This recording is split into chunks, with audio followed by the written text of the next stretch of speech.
Hello and welcome to our first Bliss Baby Charter webinar. My name is Chelsea. I am the Bliss Baby Charter Programme Lead. So I and my team oversee all of our work, working directly with neonatal units across the UK to support them with the Bliss Baby Charter audit tool, working to improve family-centred and family integrated care directly onto neonatal units. We are really delighted to be sponsored by Waterwipe, so huge thank you to them for supporting this event and for being here today to talk with us a little bit more about their products. And huge thanks to you for joining us. We're really excited to be able to properly launch this event with you. It is a new event, as I say, so if there's any kind of little technical glitches, please do bear with us. We are kind of using this Teams Live event broadcast. So it's going to be new for everybody, so do bear with us, but hopefully everything will run smoothly. It may be that at some points you can hear my voice kind of chipping into the session today in order to ask some of the Q&A questions to our speakers. We can only display one screen at a time, so we'll keep the speakers on the screen for you so that you can see them rather than flicking back to myself. I mentioned the Q&A functionality, and you should be able to see that on your screens today. That is for you to send through any questions to us, to ask the speakers. We will be able to publicise questions from our side. We may not be able to get through all of them today, so apologies in advance if we're unable to ask your questions, but we will do our best to do as many as we can. And we will be asking the questions to our speakers after each session, so after each presentation has been given. So that's how that will run. So please do feel free to send something across to us that way, and we will do our best to answer those questions. We will also be sending through a survey to get some feedback from yourselves about the day and about this session, so that we can kind of learn and improve and make this as useful as possible for you. So please do respond to that so that we can make sure that each event is bigger and better. The RCPCH have approved this webinar for CPD, so certificates will be provided to all of those who are able to kind of provide us with that feedback. Do check your junk email folder. I know that some of the links have landed in there for today, so just in case it lands in there, please do check that. And we are also going to be obviously active on social media, as usual. I put our handle on the slide in front of you now, and we've got the hashtag Baby Charter. If you would like to kind of make any comments online, please do feel free to use both of those. And we're also going to be doing a bit of a next slide, please, Chris Whitty impression throughout today, so do bear with us on that as well. So if I could have the next slide. So today we are all here to talk a bit more about parental involvement, and I think parental involvement is something that Bliss talk about a huge amount, but in lots of different ways. And today we're not going to be focusing too much necessarily on kind of parental involvement directly on the neonatal unit with the care for their baby, but more about how we can involve parents more in the development of service and making improvements on the neonatal unit, but also across regions, across networks.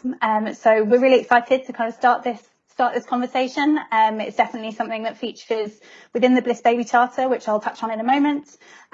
So we've got some great speakers for today. So if I could have the next slide, I'll just talk you through what we're expecting.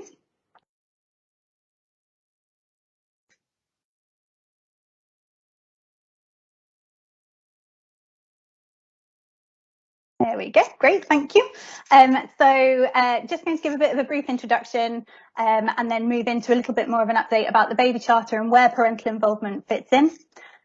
We've then got a couple of representatives from two different neonatal units who are going to be talking to us a little bit more about their Help Us Grow groups, which is directly involving families in terms of service improvement on the neonatal unit. So that we're really looking forward to hearing those. Waterwipes will also be talking to us a little bit more about caring for baby's skin, which looks like a great presentation, so I hope you enjoy that one too.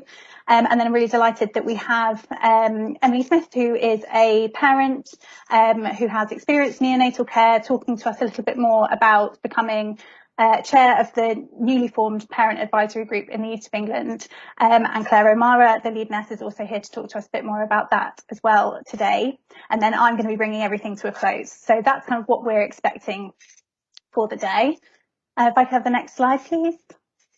And then we really want to, well, I hope this is what we all get out of today, to really highlight the importance and impact of involving parents in the development of neonatal services. I'm sure that this is a theme that you have spoken about or touched on a lot previously, but I think it's a really good opportunity to kind of reflect on different ways that that can be done. I've also included some key learning objectives, so things that we really hope that you get out of the day, so feeling more confident about involving parents in various developments, to identify the different methods that could be done, to increase awareness of what the PAG and the Parent Advisory Group is all about, and then to explain a bit more and kind of understand a bit more about kind of where this all fits in with the Bliss Baby Charter. Thank you. So I think most of you here will know all about Bliss, and kind of have heard quite a bit about us and understand kind of more about our services, and what we're able to support neonatal units with. But I think really important to just highlight that essentially this is our vision. This is what we are trying to, as an organisation, achieve, which is so in line, I think, with exactly what you are trying to do as healthcare professionals on your units, or kind of within your regions, depending on obviously where you're working. So we really want to make sure that every baby that is born needing neonatal care has the best chance of survival and quality of life. And my next slide is a touch on kind of the strategy and what we're just trying to achieve with that. So there's more information on our website. I've popped the link on there for you if you are interested in looking into this a little bit more. You'll notice as well that our strategy runs till 2022, so we'll be reviewing this and updating it. But for now, this is essentially what we are trying to ensure happens, the outcomes that we're really trying to achieve, and all of our different services fit into those kind of different elements. So making sure that more babies born premature or sick survive, that they have well-supported parents playing active roles in their decision-making and care, that they are cared for in neonatal environments that best support their development, that they benefit from neonatal research, and that they are cared for they receive high quality care within a neonatal health system which is appropriately funded, structured and staffed. So very broad pillars, but I think from hopefully what you know about kind of our services, working directly with yourself through the Bliss Baby Charter, but our research, our campaigning policy, our information and support for parents, all trying to achieve that ultimate vision of making sure that babies have the best chance of survival and quality of life. So hopefully that's just a little refresher of kind of what we're up to, what we're trying to achieve, and how that aligns with your work directly with neonatal families and the babies that you care for. So I'm going to move on to just touch a bit more on kind of exactly why we're talking about parental involvement in the development of services, and how this fits in with the Bliss Baby Charter. So if I could just have the next slide, please. What we're really trying to achieve with the Bliss Baby Charter, I know some of you are working through that audit tool yourselves, others have probably heard a little bit about it, it may be brand new, but our audit tool is essentially there to, as I say, help improve family-centred and family-integrated care delivery on neonatal units. It's a self-audit tool, and because units are using that across the whole of the UK, we're really hoping that there will be an improvement in terms of kind of consistency and what parents should be expecting, as well as on the neonatal unit. We're talking about it being a kind of a much broader national programme, which is really exciting. Myself and the team are absolutely here to support neonatal units working through that audit as best we can. We know can be kind of a bit of a hard slog, it's quite long, but there's so many different elements to it that we think it's a really robust process, and kind of ultimately that's what we're trying to do, is support you as much as possible, which ultimately then leads to those better outcomes for babies. So we currently have 8 accredited units with us. We are hoping to run more assessments and accreditations in the very near future. Of course, COVID has impacted everybody hugely over the last 18 months, and we were unable, obviously, to kind of go on to neonatal units, and it absolutely shouldn't have been the priority for us to kind of continue doing that. So we're really excited to be able to kind of pick that up again very soon. working with a lot of units in the UK, kind of around 90% of you are kind of working or kind of reviewing the audits in some capacity, which is amazing. We have a brand new online audit tool, which I think those of you who have used it have fed back how much better that is than the kind of spreadsheet audit tool that we were using before. So really delighted about that. And that is available free of charge for any unit to use. And we also have introduced a fee associated with kind of moving through the process to accreditation. So there is lots more information about all of this on our website. If you do have any questions, do let us know. But in terms of, there's been quite a lot of change and development with the Bliss Baby Charter over the last year, but ultimately what we're still trying to achieve stays the same. We still want to support you. We still want to kind of encourage the development of family-centred care, and parents are a huge part of that. Kind of they are kind of a key audience. They're key people that you are supporting and working with directly. So if I could have the next slide, please. Where exactly does it fit in within the Baby Charter? I mentioned it's quite a long document, and parental involvement features a lot throughout. It's kind of peppered throughout, but particularly when we're looking at development of service, I think particularly Principle 4 is where we see that most visible. Principle 4 is actually the shortest principle in the Bliss Baby Charter, so I know quite a lot of people like working on that one because it's kind of quite snappy. But ultimately what that principle is trying to do is to encourage parents to be involved in plans and processes for service improvement and outcomes of care, and ensuring benchmarking is taking place. So it does pack a lot into that, those kind of 8 standards that consist of Principle 4. I've also just included in my next slide a bit of information about what the objectives are and the outcomes that we hope to achieve with that. So with that particular principle, this is kind of what ultimately we want to kind of support units to do. And I've highlighted one particular outcome that I think is especially relevant for our session today. And that's that there is a culture of continuous improvement on neonatal units that involves and is informed by parents. And I think we see that a lot when we're talking with units and staff on the units about how much they want to kind of improve and develop. But I think the role of parents is something that we really need to kind of highlight and focus on, which is why we wanted to kind of do the session today and to invite speakers who we know are doing that really well. So that's kind of where it fits in. And I'm just going to continue talking a little bit more about some of those themes that we have within Principle 4. So the first one on my next slide is about feedback. And I think some of these themes will come up a lot kind of over the next couple of hours. But really, I think in order to do kind of good monitoring and benchmarking, it's really important that feedback is a key part of that. It's not just about kind of trying to just continually push. We need to understand why and what we're trying to do and what we're trying to deliver.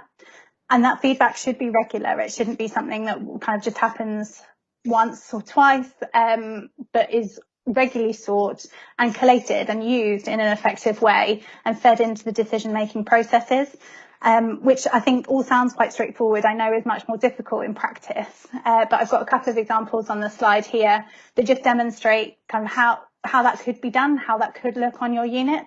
And there are so many different ways that you could kind of involve parents and get their feedback and understand kind of how you might work with them to develop your service and kind of make those improvements. I can have the next slide, please. And the next one, I mentioned that this feedback should be regularly sought. I think it's a continuous process, as I mentioned, not kind of a one-time event. It should be something that is part of the system, part of your processes. You said we did boards are fantastic ways of demonstrating to parents that their feedback is really valued. We've got kind of an example here on the screen of a picture taken at a neonatal unit. And I think if it's there and tangible, it's more, it gives parents more of an opportunity to see kind of how their feedback might be taken on and how it's used. There could be lots of different ways that you gain feedback as well. We see lots of different units using lots of different ways. So it might be that you use groups, which I know we'll hear about in just a minute from Neil and Kirsten, but also with potential surveys, suggestion boxes, interviews with parents. I think it's quite easy to say, well, we get feedback this way, and that's enough. And actually, if we introduce different ways or kind of even trial different ways just to see if that feedback changes in any way or kind of is more useful, it provides us with a great opportunity to kind of introduce that a bit better into kind of how service improvement and delivery works.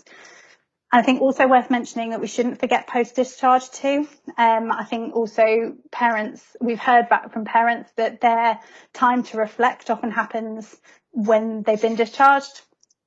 So in order to kind of capture that reflection and that feedback once they're off the unit is something, again, probably easier said than done, but we know some units are doing that really well. So we'd really recommend kind of considering that as an option if that would be possible for you, just to incorporate that sort of feedback into your development. Next slide, please. And really, ultimately, this is about kind of trying to make improvements and trying to change service in the right way, and in the way that's going to have a big impact on families. And the people using the service can give that insight in a much better way than potentially we can, as people who haven't necessarily used your service. So that's why we want to make sure that kind of that is a really key part of what you're trying to deliver. We know QI projects are really popular, which is fantastic, and there's a constant kind of development and change happening, and reviewing, particularly through kind of preceptorship opportunities, and them leading on QI projects is a really exciting opportunity for staff to do that. But I think kind of sharing learning with groups like LMSs, MVPs, MMVPs, PAGs, which we're going to hear about a little bit more later, is kind of, they are there as a fantastic resource to be able to support with that process. Next slide, thank you. And it's not just, I think it's vital that parents are kind of there at the very beginning as well. We want to get it right first time rather than kind of I know how busy staff on neonatal units are, particularly this year, but kind of throughout my time working on the Bliss Baby Charter, that is a recurring theme that I hear directly from staff, is just how busy you are. So actually, to get this right first time, involving parents right at the beginning in terms of planning and the development of service is going to be something that really saves you time, and kind of gives you the opportunity to get that insight straight away. And that could be at both unit and at network level. Co-production is something we're hearing a lot more about, which again is a really exciting development. It's not just necessarily about gaining feedback, but it could be about developing something with parents together. And I know that newly established parent advisory groups are definitely wanting to kind of do that a little bit more, which is great. So we'd love to see a bit more evidence for how parental issues are kind of driving unit and network agenda. And ultimately, as this slide says, we're hoping that helps you make those improvements and introduce those things. So kind of doing something with that feedback and with those QI projects to kind of work out what works best, but kind of supported by parents and understanding kind of what their needs are. So within Principle 4, what we're really hoping for is some examples of how those changes are being made into the unit because of the feedback you've heard or because of the co-production that's happened with parents. There are some really exciting opportunities, I think, within this to be able to do that right. As much as it's going to take a bit of time to get that right, trial and error is kind of what we're all about, is just see whether it works and then try it in a different way if it doesn't. But I think the importance of families and their involvement in kind of your reviewing of service and how you deliver is just so important. So I hope that's useful, just to kind of provide some kind of overall themes about where we're coming from the Bliss Baby Charter perspective. And I think that's kind of generally everything that I wanted to say. I will have a quick look to see whether we've got any questions from anyone before we move on to the next speaker. So let me just have a quick look. So we've got a question about the spreadsheet version. We are of the Bliss Baby Charter. We are not really using that anymore. The new online audit tool is much more effective and efficient. So if you have any questions about that directly, please, the Baby Charter email address is just on the slide there. Please do drop us an email. We'll make sure that you're signed up and registered to use that online tool. We have tried to make sure that we've transferred as many audits as possible onto that for you. So yeah, please do drop us a line, and then we can make sure that that's sorted for you. So another question: when we've tried unit feedback, we've found parents give positive feedback only, and examples of how units got feedback on things to change and how these followed through. I think it'd be really helpful if anybody else has any kind of feedback on that, because I think obviously you are all on the ground to kind of share your experience. I think potentially thinking a little bit about post-discharge feedback might be useful. I think parents are less likely to give negative feedback while their baby's being cared for in a neonatal unit. I think that's just a natural response and reaction.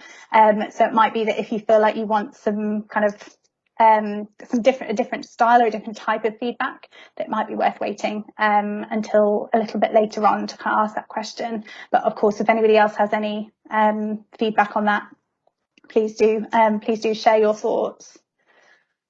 How long after discharge would you suggest contacting parents with feedback? That's a really tricky one, and actually it might be worth asking the parents about when they would feel most comfortable hearing from you, rather than making an assumption about that. I would say definitely before 6 months, because I think from that point kind of parents will want to kind of move on, but it's probably kind of a little bit up to kind of parental preference. So definitely worth asking the question. I would give them some time to kind of get settled in at home, but it's difficult for us to say kind of a general kind of figure, but it might be worth asking them.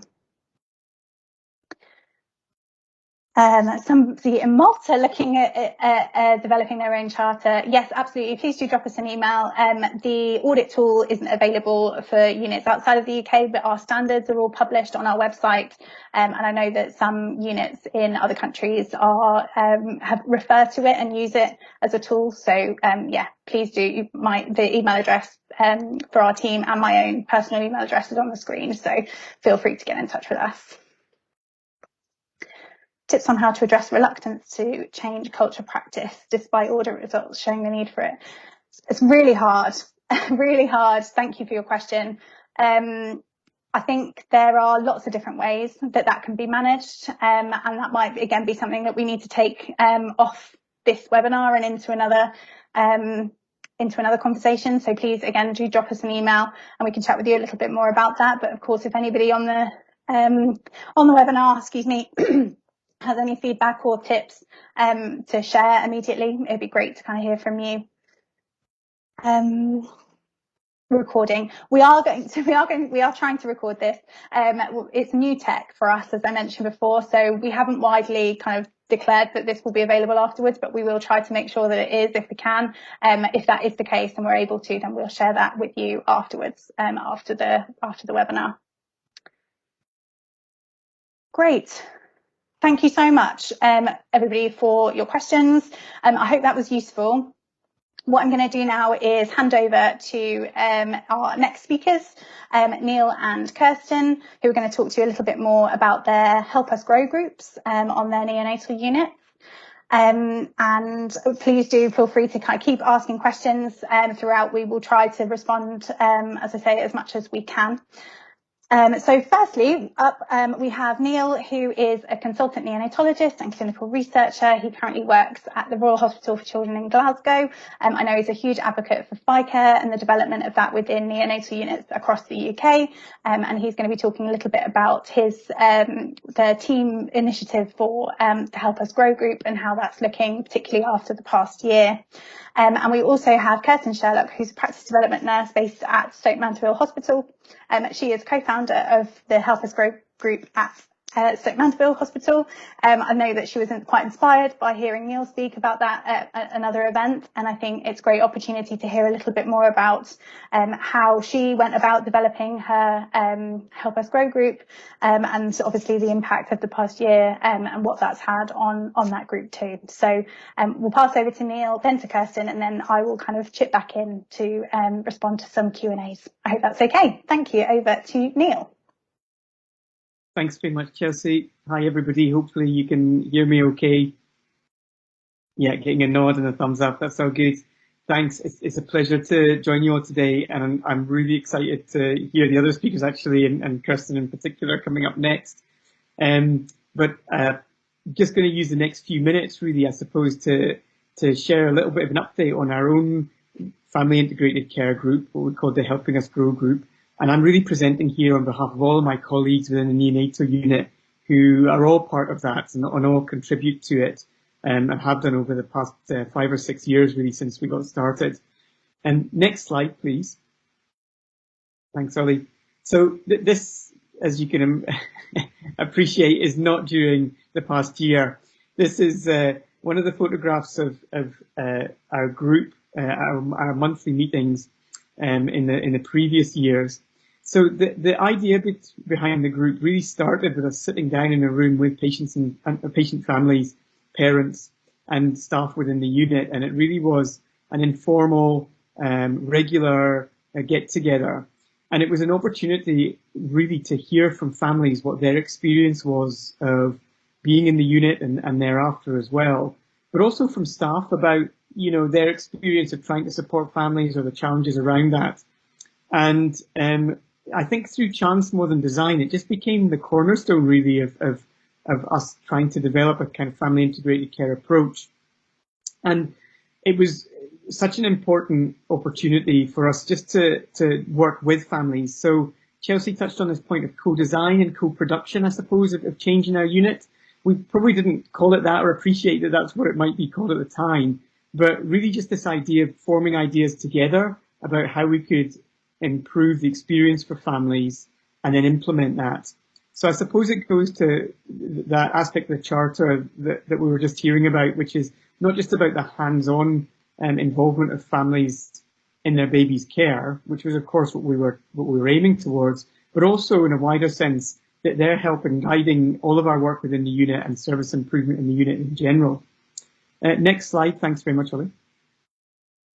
And some of the activities that developed as part of our group were focused on supporting families to learn new skills, to be involved in their baby's care, but also to take time out together and create opportunities for families to get to know each other a little bit. That was something we certainly hadn't done before. So that idea of developing peer-to-peer support, and these were all photographs from when we were able to hold those meetings. And you can see my colleague Norma there having a session with mums up at the top about breast milk expression, breastfeeding. Marnie just below that, who's a fantastic nurse in our unit who loves to do crafty things, and she uses that as a way of getting families just to relax and have conversation and to have general conversation, I suppose, about their experience in the unit. Bottom right there is Mandy doing a resuscitation talk and training for families. You can see mums and grandparents in that session as well. So the idea is that these sessions are open to everybody who wants to come. And then top right is Norma doing a knitting session for dads, which we realize dads like to do practical things. So knitting seems popular, but anything else where they're making and doing things, they really engage with that.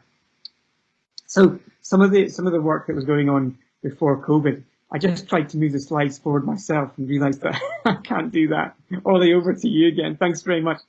And one of the other things we really enjoyed before COVID was, of course, that we were, we were sharing what we were learning and we were hearing from other people as well. So we had other teams who came and visited us and were really keen to see what we were doing, but we were also learning at the same time from them. Our colleagues here from throughout the UK, but actually also from overseas as well, and from North America and from Scandinavia.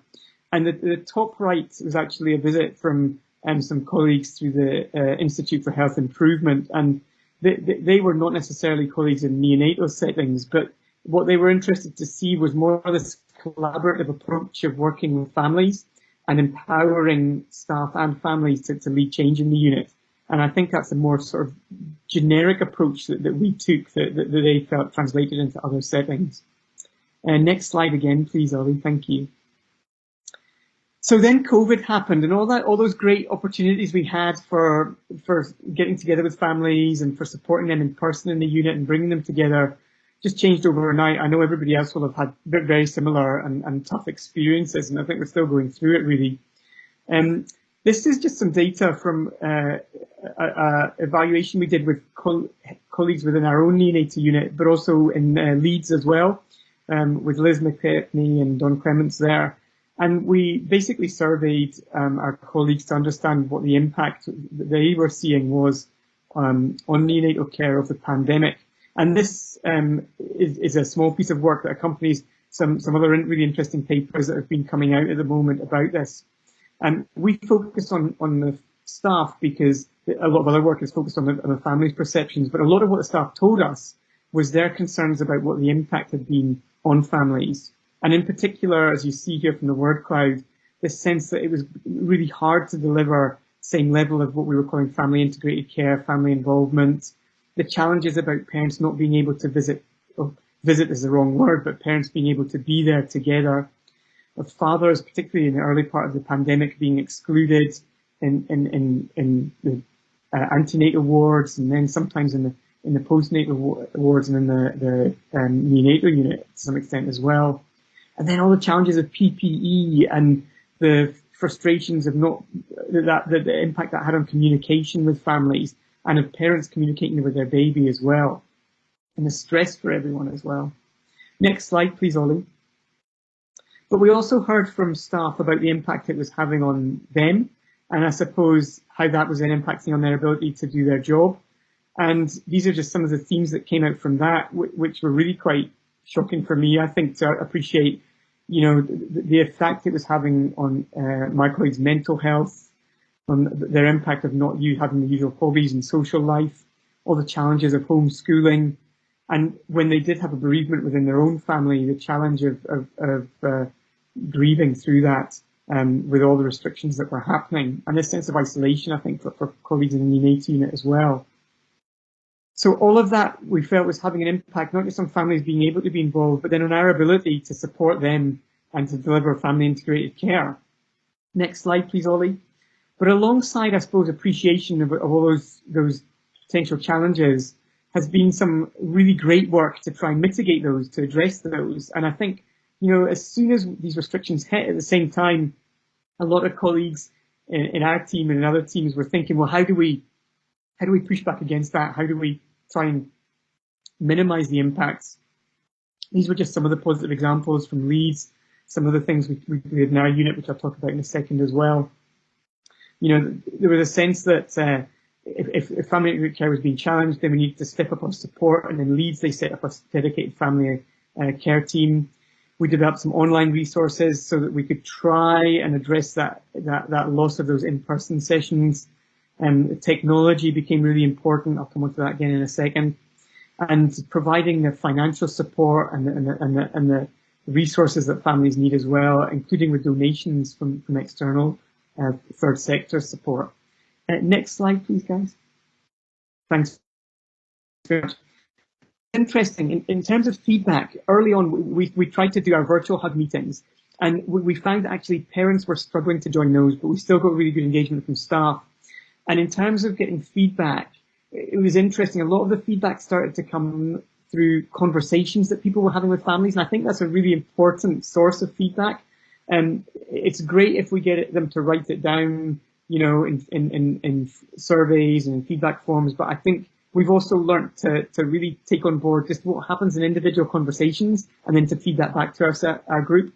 And one of the first things that came out early on in the pandemic through our psychologist, Joan, she was saying that families were just getting really stressed by the constant changes in guidance, and they were absolutely paranoid that every 10 minutes something else was going to be changing and they were going to be asked to do something different. And it was overwhelming, their kind of thought processes, and I think the staff were going through something similar as well. So we realised that actually what we needed was just a simple way of communicating the current status, including the infection control procedures, but everything else for families and for staff. And it was just a really simple A4 sheet that we came up with. And we used to update this on a daily basis or every few days in the really heat of the pandemic and post it on our social media and physically in the unit. And you can see just the areas that we covered there, you know, infection control, any restrictions or requirements for parents being in the unit, but also for visitors, parking and access. And also then we were adding things in terms of support for families, in particular, the financial support that was available to them. And here in Scotland, we're lucky we have this Scottish Neonatal Family Expenses Fund that provides support for families in the neonatal unit. So that was simple, but I think was a real response to what we were hearing about the impact that it was having on families. Next slide, please, Ollie. Cheers. And I mentioned that we also tried to move resources online, and we did some work around creating short videos, educational videos. This was always actually a priority for us as a piece of work coming into the pandemic, but it just accelerated that a little bit. And early on, we're particularly focused on the mental health side of things. Joan, a psychologist that I mentioned, did some great videos for families about dealing with stress. I know that other units have done similar things. We have a dad there, Alan, who actually had been through the neonatal unit, and he did a great video for dads himself. We also had similar support from some of the charities that support dads in particular, including the Fathers Network. So that was one aspect of us trying to move resources online to families. Next slide, please, Ollie. And of course, many of you will know about the vCreate video service, the asynchronous or recorded messaging service that we started to develop in the unit back in 2017 and was already making good progress pre-pandemic. It was in about 60 neonatal units. And that became its role was strengthened during this period where families were finding it even harder to come up and be with their baby. Next slide, please, Ollie. And together with some other units in the UK, we've done some evaluation of that and the impact from a parent's perception point of view, just coming into the pandemic. And what we heard from families was this positive impact on this scaled response here, 5 and above is a positive impact on their stress and their anxiety. Also, this really important aspect of the sense of receiving these videos in the system, having a positive impact on their relationship with staff and their gratitude and reassurance around that. And then something else that we'd heard, but we hadn't formally managed to evaluate before that, was that from mums telling us that it helped them sleep and it helped them express breast milk when they had a video to watch, perhaps when they were at home or in the room trying to express. And of course, this ability to involve extended family as well. So we were able to get that message out through publication in the pandemic. And next slide, please, Ollie. And really, the service has spread very, very quickly during the pandemic in lots of neonatal units now. I think about 180 throughout the UK and if not more. And and 80% of the 180 units throughout the UK now, but also spread to other settings. And with the help of the Scottish Government, we scaled it into adult critical care units through the pandemic, and we've got some really strong feedback on the benefits of being able to connect adult critical care patients with their families during the restrictions. So now it's in over 200 centres, and amazing to think it's being used to share over 250,000 videos and photos. Next slide, please, Ollie.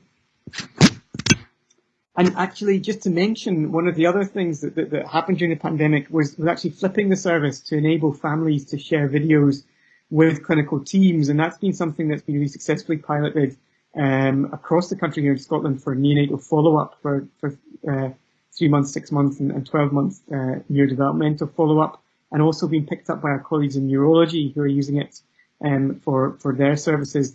So it's providing a new model of care, really, this digital transformation of services by enabling families to share video and clinical data. That's a whole talk in and of itself, I think. Next slide, please, Ollie.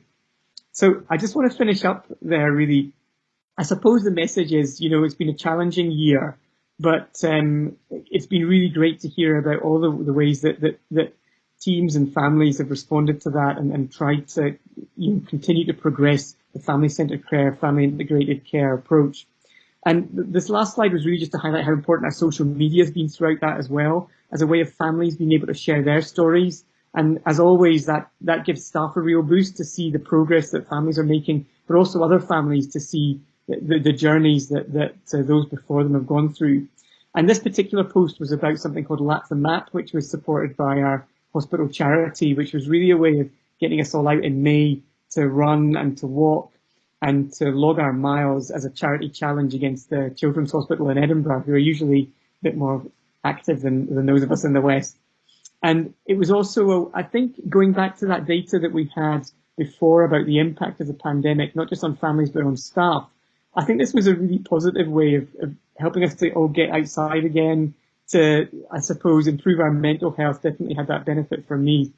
And there's one very little small slide picture, you can't quite see it here. It was just from a few weeks ago, where because we still can't hold our hug meetings in person, instead what we thought is let's just see if some families want to walk around our campus with us, walk around the hospital with us. So fortunately the sun was shining, and over a course of a couple of days, quite a number of families came out and we just walked around the hospital and around the slightly greener areas with them. And we realized that was just another way for us to get to know them and to hear from them about their experience. So again, just another way of trying to keep that parental involvement and hear that parental voice despite all the challenges. So thanks very much for listening. Sorry if I talked a little bit too long, and really excited to hear everybody else's thoughts and questions. Thank you.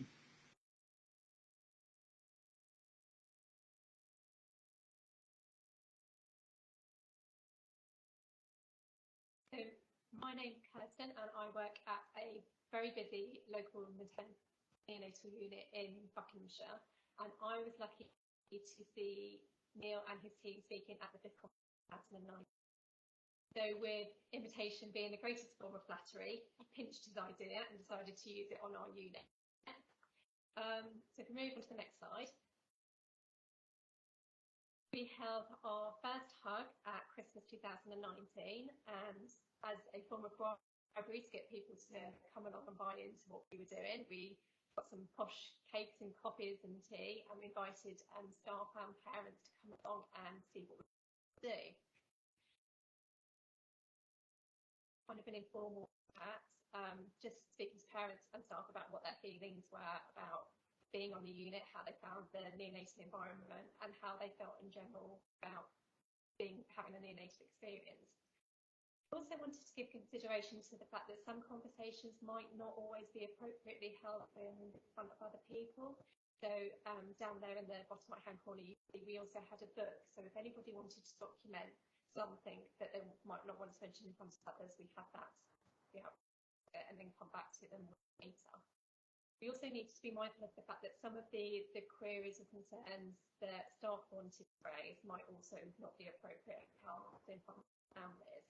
So we have the book or arranged private sessions later if people have that. One of the things with the staff was the staff morale was quite low, so we looked at getting operational development involved, the trust with that, and also some personal resilience training just to support them through the busy, difficult times that we faced. We also looked at establishing the Power of the Pause initiative. So this was that you shouldn't feel guilty about taking a break if it's busy, that looking after yourself is a really important process of being able to provide effective care for your family. So having set break times and having a buddy for your break so that they would relieve you from your workload so that you can have that protection. Within these meetings, parents also brought up some of the challenges that we hadn't experienced as staff. So, for example, we have parents' rooms where parents can room in, and they have ticking clocks. So, as a staff member, that probably wouldn't bother us, but at 2, 3 in the morning when you're trying to get some sleep, having a ticking clock is very helpful. And also the fact that we have very bright lights in the parents' room. So some of our wins were quite simply putting on our Amazon wish list, could we have a digital clock and dim a side table light? So there was no funding involved, no business case, it was literally just a very quick win. So it's not always about having to get big funding to make these real differences to parents. Also having AHP involved in these meetings so that they would bring up things that we just accepted as normal. So the fact that the unit lighting was quite bright And could we not use pen torches to check patients' ID? So we would need to have the lights as bright all the time. Having a sticker on the dim switches on the unit so that we would have one for sleep and rest time, one slightly higher for when we're doing and then one slightly higher for intervention. So the dim switch would be in line with what babies. So this is all going brilliantly. We had a Valentine's Day themed hug, and that worked really well. We prepared for our Easter themed hug, and then I'm sure you're going to hear plenty of times today, COVID hit and everything changed.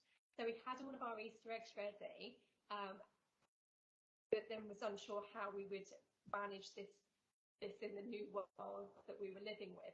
So rather than having a hug in the sitting room and inviting parents to leave, we did a tea round where we gave out the Easter eggs we bought, but we also got together a parent support information sheet with different apps or where parents could be able to access any help they felt they needed during this very turbulent time they'd be experiencing. Move on to the next slide. So a couple of months later, when we realised that this was going to be staying with us, that COVID wasn't going to go anywhere, and our nice fluffy hugs where we could buy people with tea and cakes weren't going to be available anymore, we looked at how we'd managed to move this. So initially we started with using Zoom as a platform to hold them.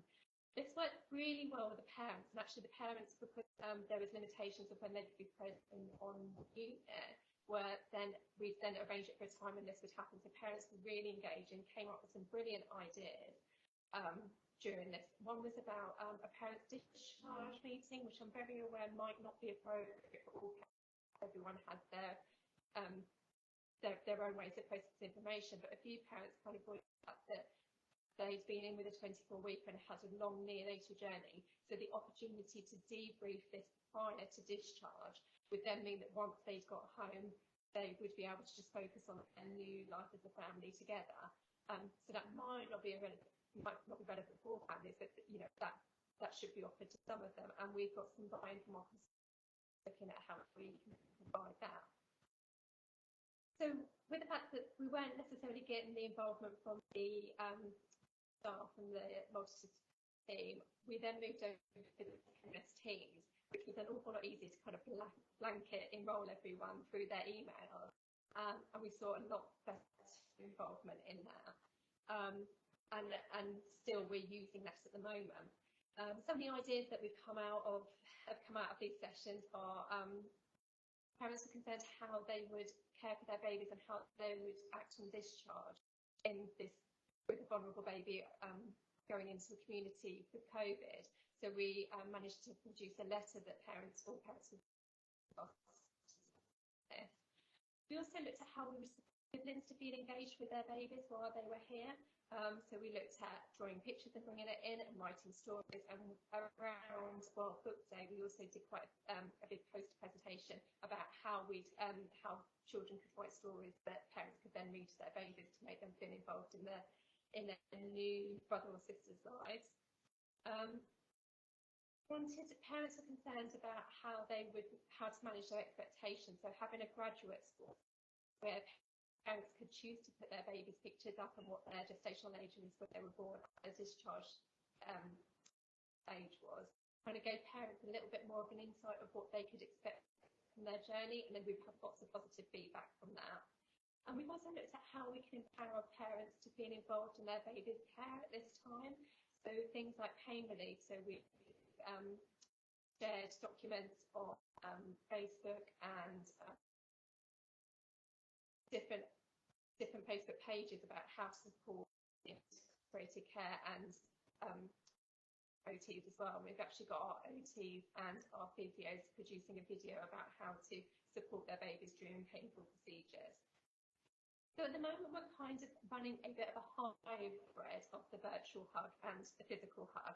So we will go around and speak to families prior to the hug being held and ask them if they'd like to join in and if they've got anything that they would like to bring up during the hug. And as well as having a virtual hug in the room, the door will be open so parents are able to be involved. One of the other things with the feedback is that sometimes parents will raise an idea, but we won't necessarily have an idea of how we're going to implement that into the unit. So then taking it back to a future hub and kind of seeing if a different group of parents have got any ideas on how to implement that improvement is really helpful, very positive. Next slide. So we started off with a closed private Facebook page that we found was very useful for sharing different information for other school ages. But one of the things parents had highlighted was the difficulty they were finding with peer support in this new world of PPE and social distancing. So we also set up peer support posts so parents could talk to each other and engage and get that support that they might not be able to from going and have a coffee together like they would have done previously. It was also helpful that parents could share their own journeys and their own stories there and pictures of how their babies have grown and developed, which is then a really positive. We've created a Be Create tour of the unit so that parents can be involved with that. And one of the things that parents had mentioned was when they were first admitted, even though they were given a and given orientation, they weren't necessarily in the right place to hear or receive that information. So one of the suggestions was, could we redo the tour days later once they've settled in, and just so that they can then take all that information on board, really essential for their stay with us. So thank you very much. I hope that inspires some of you to think of some brilliant ideas of Neil and his team in Scotland and start up your own hugs. Fantastic. Thank you so much, Kirsten and Neil. I have to apologise. I think it was a little bit quiet, Kirsten, so I'm sorry. I think I didn't want to interrupt you in full flow, but hopefully most people got could hear a little bit more about what the activities that were going on both Stoke Mandeville and the Royal Hospital for Children in Glasgow. Very happy to kind of take any questions that anybody has. I published a couple of just kind of comments that people mentioned during those presentations, but I don't know whether there's any kind of particular questions anybody has about the Help Us Grow groups and establishing your own potentially, or kind of anything along those lines. I'll just wait a moment to see whether anything comes through.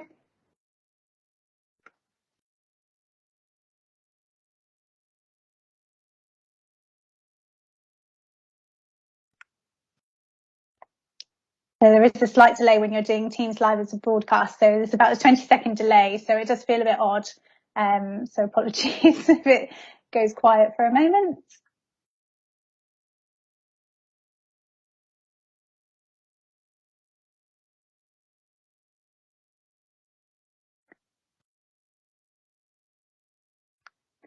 Okay, we've had one from Katie saying, how did you recruit parents to your hub groups?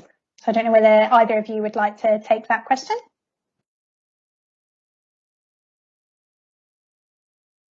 Kate, Kirsten, I don't know if you want to go first. So we went around and physically invited them. We also sent out invites. So like when we did the Valentine's one, we made Valentine's cards inviting parents to come along to it.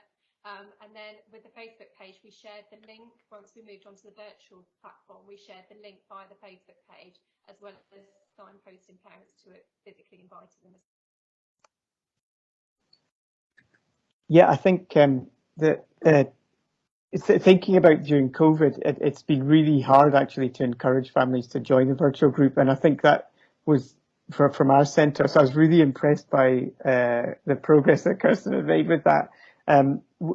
Even before COVID, I would say that families always needed a little bit of reassurance, is perhaps the word. I think it's intimidating coming into a room full of professionals and then thinking that you're going to be asked to give your views. And there are some colleagues within our team who are just fantastic at kind of, discussing the group with families beforehand, kind of introducing it into conversation, perhaps when they're helping to look after their baby, and then kind of encouraging them to come on the actual day. So once we've got parents kind of there with us, I think they start to open up and the conversation gets really easy. But I think sometimes just getting over that threshold, whether it's a physical one or a virtual one, actually needs quite a lot of support. And you'll know yourselves who are those kind of personalities in your unit who just strike up really good relationships with families and sort of friendly, supportive relationships. And I've realised that they're the ones who are really good at just doing the setting the groundwork, you know, but just before the actual meeting itself in the day or the hours leading up to it. Sounds like a similar experience at Kirsten, and I don't underestimate the amount of work that actually happens before the actual meeting itself to make the meeting a success. Brilliant. Thank you both very much. A couple of other little comments. One about how you go about applying for funding, and whether the Help Us Grow group works alongside any local maternity neonatal voices partnerships or maternity voices partnerships at all. I don't know whether either of you have got any experience with either of those.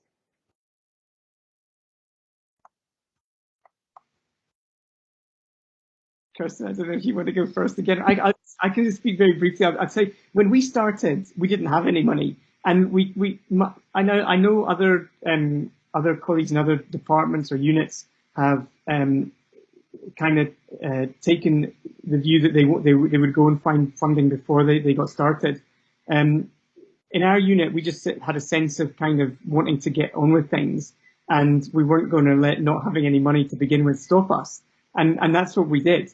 And as it grew and as the success grew, then, you know, when we needed small amounts of money to buy some resources or crafts or things like that, then it became much easier because we could point to what we were doing and the success of it and the parent feedback, and whether we were looking to apply for charitable funds or some other route, it just became a bit easier.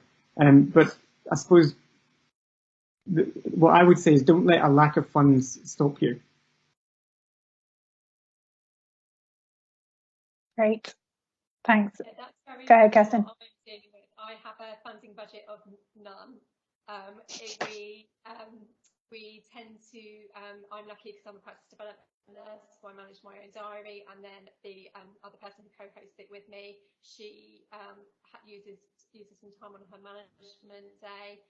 We have support from the charities, so we could apply for charity funding, but I don't mind buying a couple of cakes out of my own pocket. It makes such a difference to the families. The staff morale is lifted because somebody's listened to them, and you know, for all of the multidisciplinary team, we're very much a little bit of sugar and a coffee.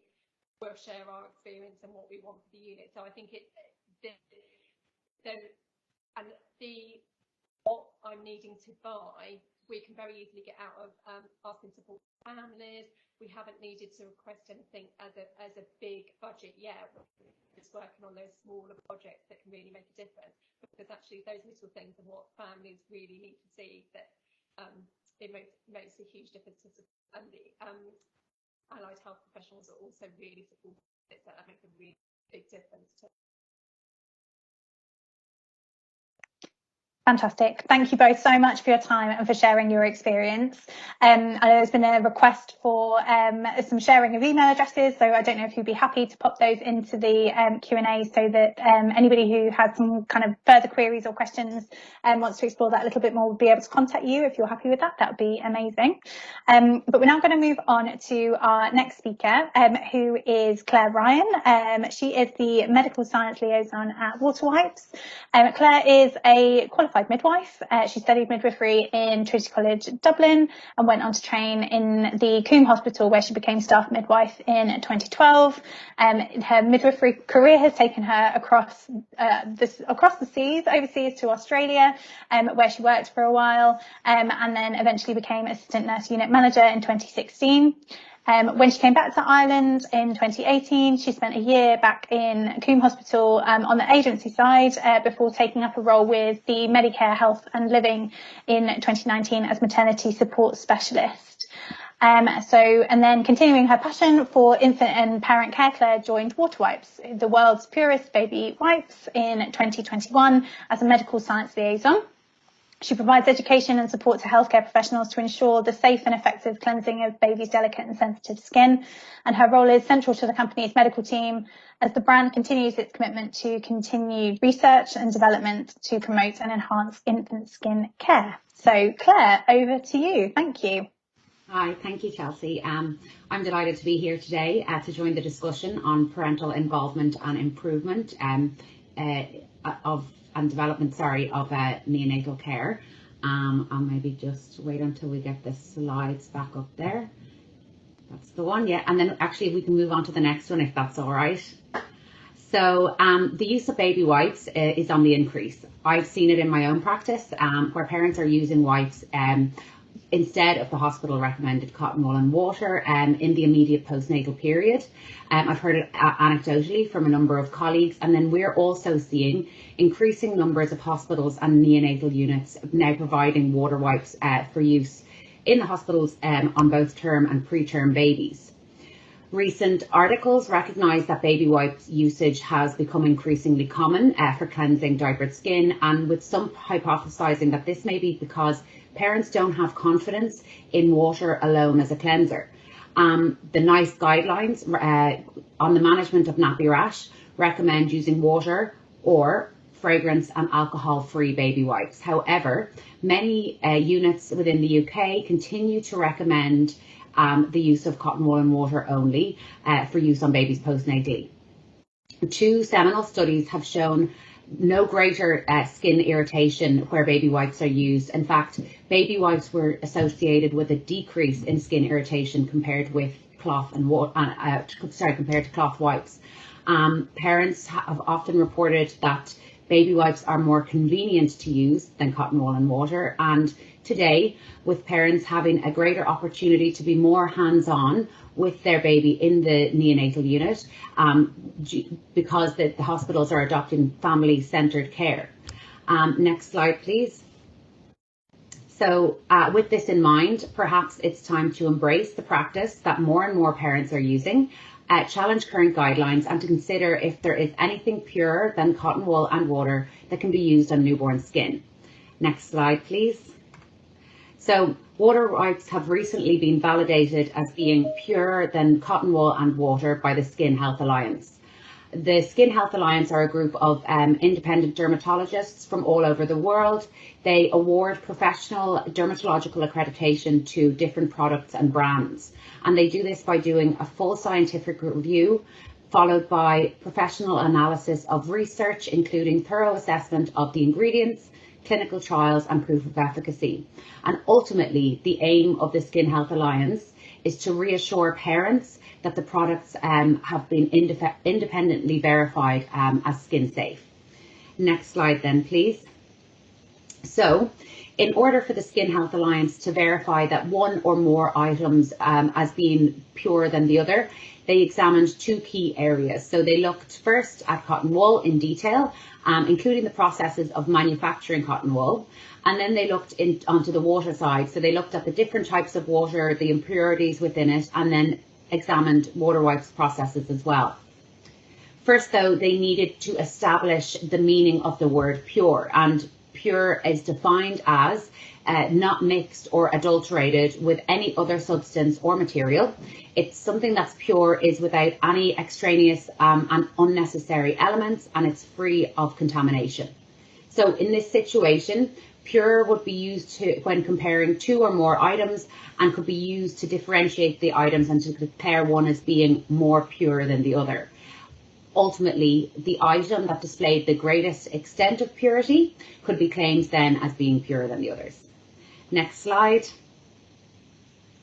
So cotton wool we'll all recognise and be familiar with as the nice bright white balls or pads that we find on the baby care or personal care aisles of our supermarket or pharmacies, and often we don't consider the processes that go into manufacturing it.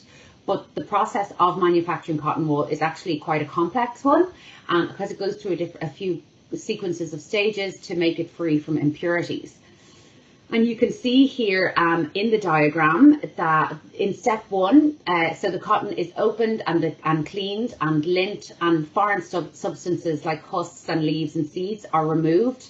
The cotton is loosened and it's then boiled with caustic soda and other detergents to remove waxes, oils and other impurities.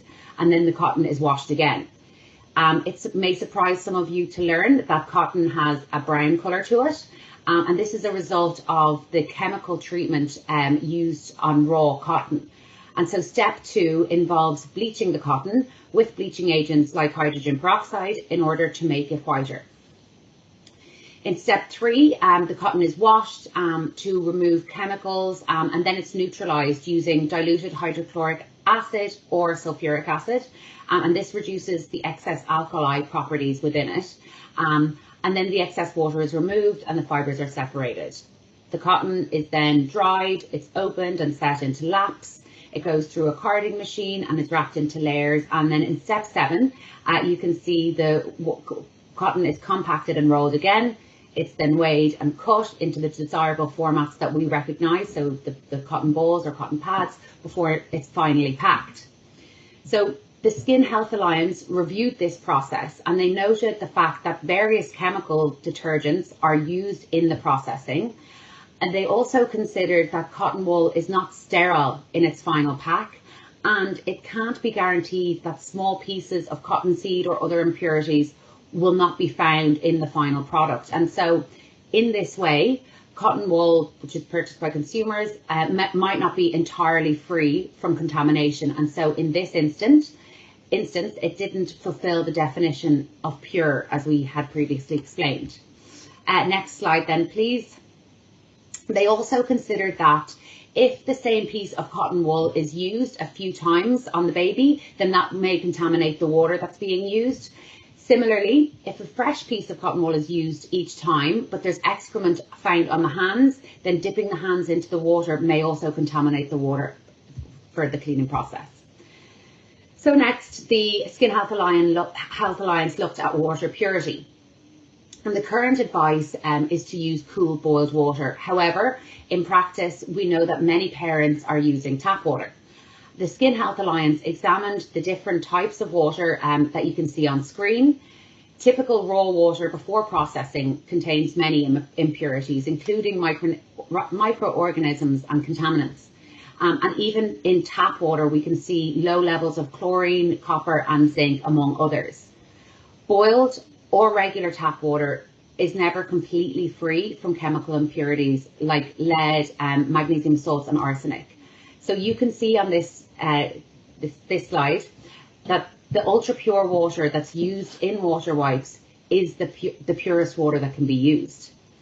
Next slide then, please. This is because water wipes undergoes a 7-stage purification process that uses a series of filters to remove the chemical and physical impurities within it. It softens and purifies the water.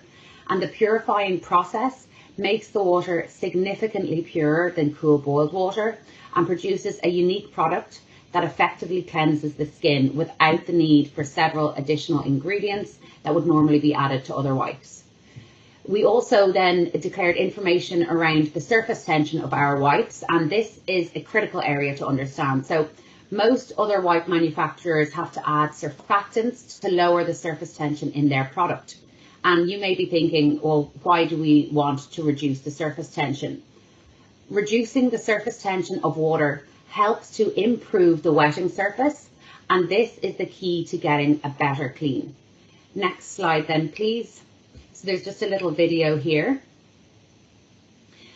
And this video is to give you an idea of how the surface tension of water impacts how it cleans the skin. So you can see the skin surface there with dirt on the surface and in the pores. Regular tap water will clean most of the surface, but it can't reach into the dirt or the excrement in the pores. But because water wipes has a lower surface tension, the water can reach deeper into the pores and crevices and remove all impurities and giving it a deeper clean. Next slide then.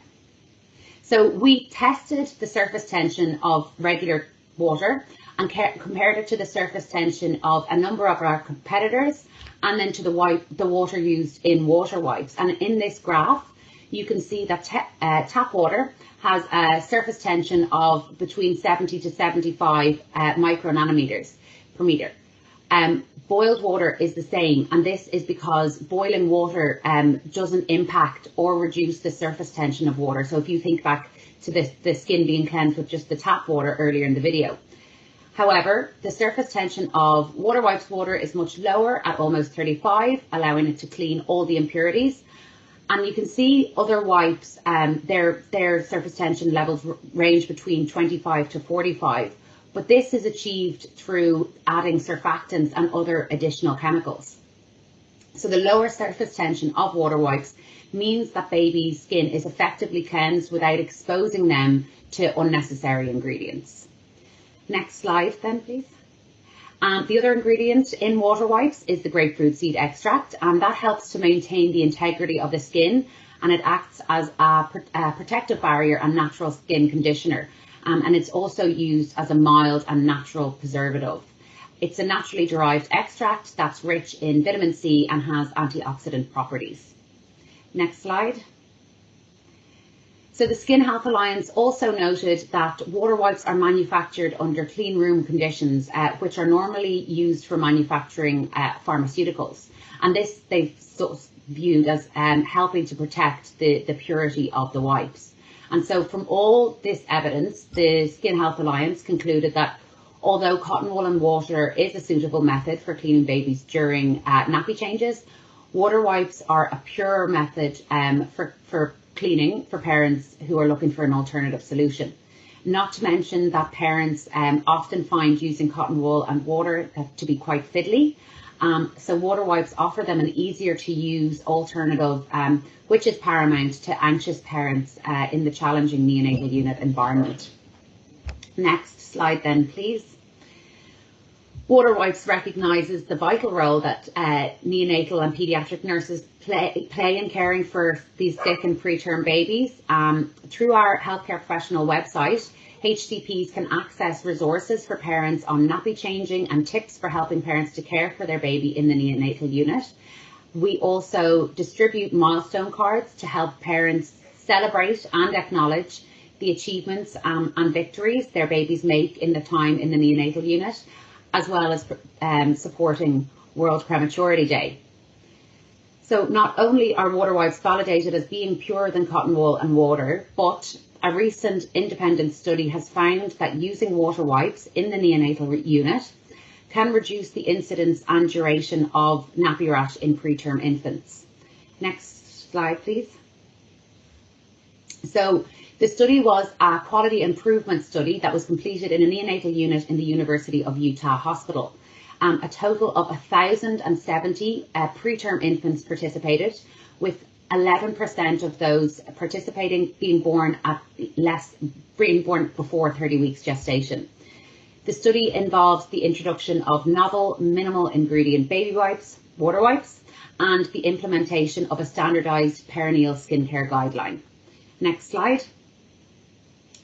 The research showed that water wipes, along with perineal skincare guidelines, reduced the incidence of overall diaper dermatitis by 17% in preterm babies, and they reduced the incidence of severe diaper dermatitis by over a third. Next slide.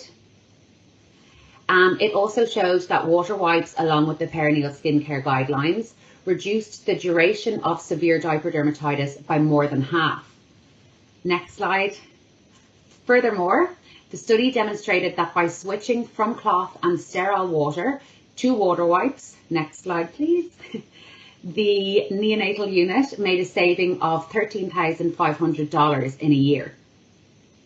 This was the first study of its kind to demonstrate that water wipes are well tolerated by both preterm and very preterm infants. Next slide please. So I'd now like to show you just a short video to highlight some of the key points of the study that I just discussed, as well as another study, the BASIC study, that showed similar results but in term babies.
go on to the next slide then again. Thank you very much.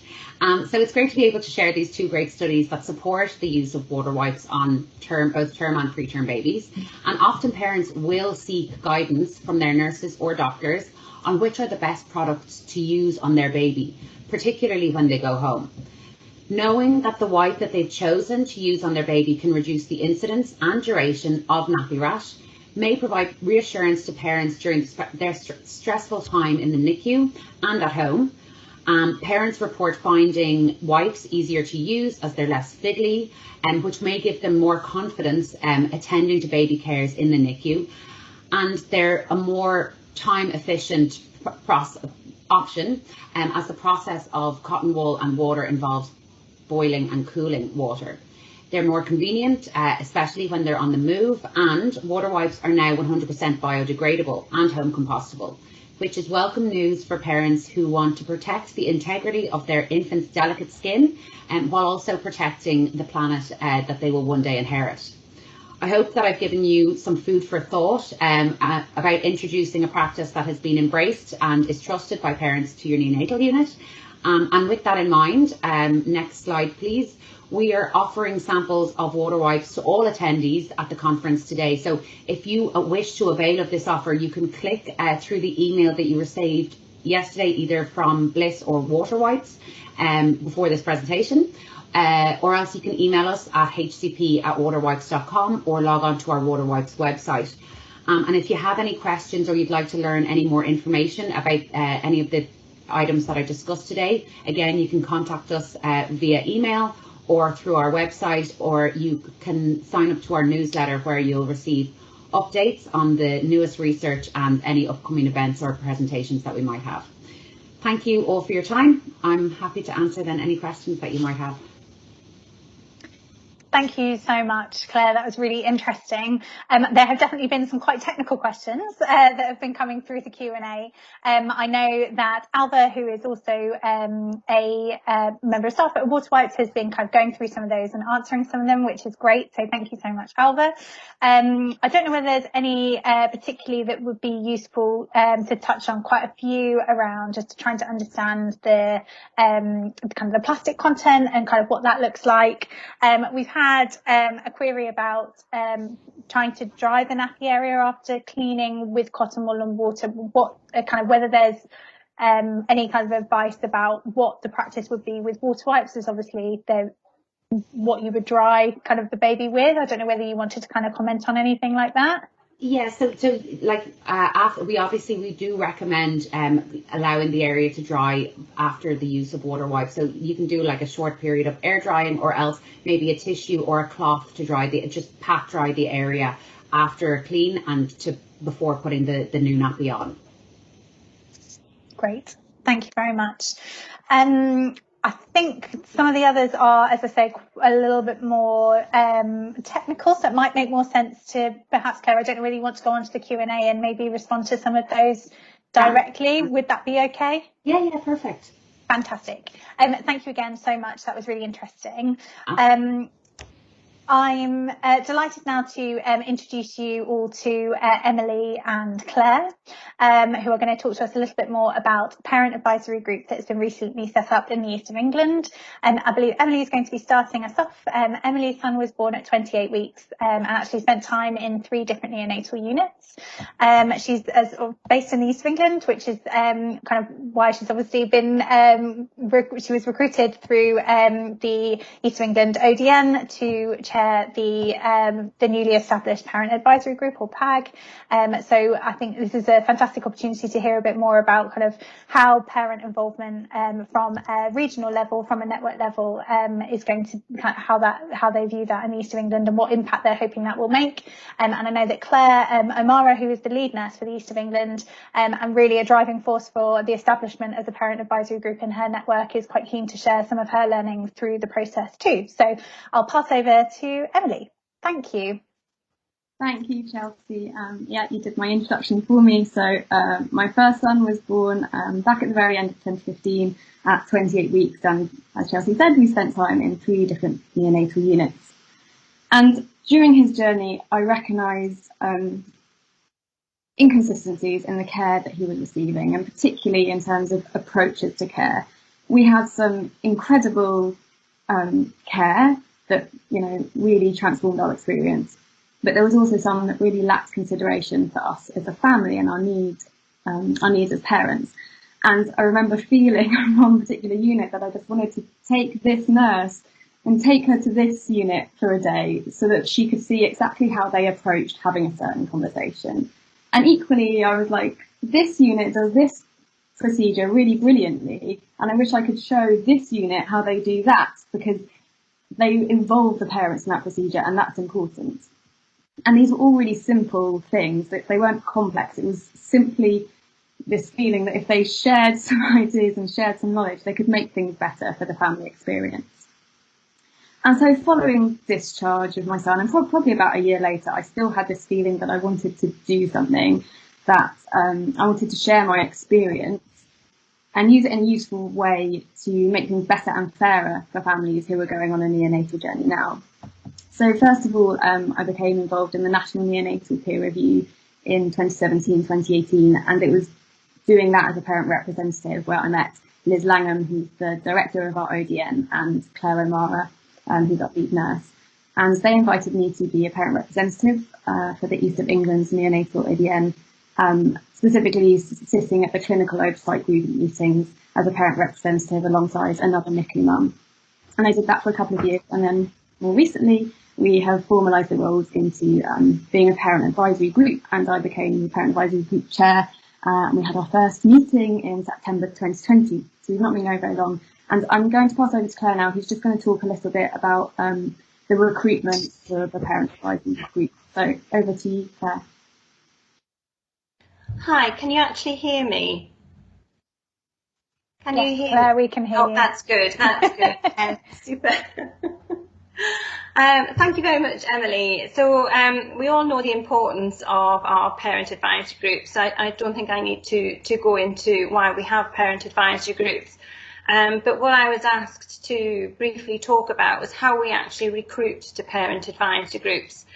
And this was really quite a challenge. Over the years, we've always had parent representation at our clinical oversight group meetings. So we've always been fortunate from that point of view, but we never had a group of parents. Thankfully, Emily came along because we got to know her through the peer reviews, and I, prior to PAG, also managed to recruit another mum from one of our local special care baby units just through their parent group. But I really was not quite sure where to start recruiting a whole gang of parents, really. So I spoke to my colleagues in the Northwest, and they gave me some tips. And I started off by putting out a tweet on our neonatal ODN page, asking for parents who would be interested in improving neonatal care, delivery of care,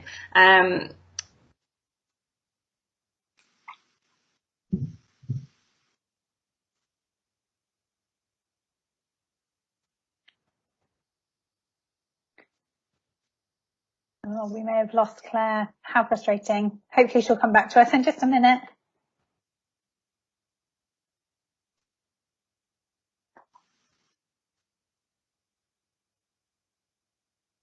Emily, I don't know whether you want to kind of continue a little bit more and then we'll come back to Claire afterwards if she's rejoined us. Is that okay? Yeah, of course. Yeah. Thank you. So yeah, I'm gonna, I guess Claire was possibly going to cover some of this, but I'll jump ahead. So I'm just going to talk a bit about who our PAG are at the moment. So there's 9 of us, and we are parents of 23 weekers to full-term babies, first-time parents, parents whose 5th baby was their first NICU experience, parents who've experienced baby loss, parents of twins, those who've had short stays, long stays, and those whose babies have grown on to develop to be really healthy children, and also those who still have some ongoing and quite complex needs. We have a dad, we have a black mother, we have a brilliant vice chair, Kelly, who is also vice chair of the Maternity and Neonatal Voices Partnership for the Rosie in Cambridge. So we have a link there to maternity services. We have 17 units in our network, and we currently represent 6 units directly. And by that, I mean the members of Parent Advisory Group a part of those family groups, or they have a long-standing relationship with maybe a consultant at that unit, or the lead nurse, or the family lead. For those units that we don't have such a direct link, we are working on building those links. We do link to a couple of those parent groups, and we also link to a couple of Bliss champions. So we have that conversation to make sure that we're representing as many voices from all of our network. I think the thing to say as well is when we talk about parents advisory group, we're not just parents.